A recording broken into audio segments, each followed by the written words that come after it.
gusto ba nyo yung stories nyo may sounds tapos may lyrics? So yun, ituturo ko sa inyo guys.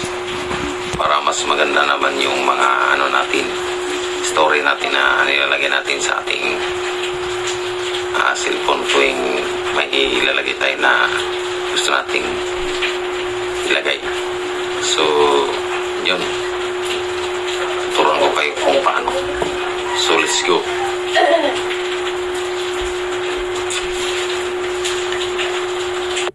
So pindutin natin yung Facebook.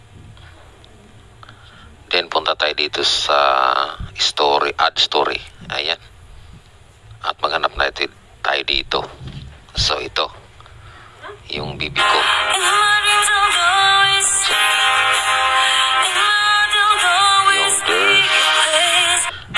Yung girl. Pag ganyan guys, wala yan, walang lyrics yan. Para mo malaman. Yan, wala yan pag ganyan. So, yan mo yan guys. Pag ganyan guys, palitan natin yan. Maghanap tayo na may lyrics. Mas maganda, i-search natin. I-search natin dito with lyrics. I-type natin. Antayin lang natin. Ayun. With lyrics. Yan. Yan mga ano, karamihan dyan, may mga lyrics yan. So, maghanap tayo. Ayun. Nakahanap na. Ito. So, yan.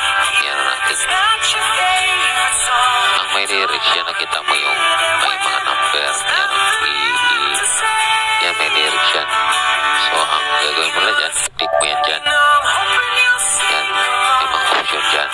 Mga litra na ilalagay dyan.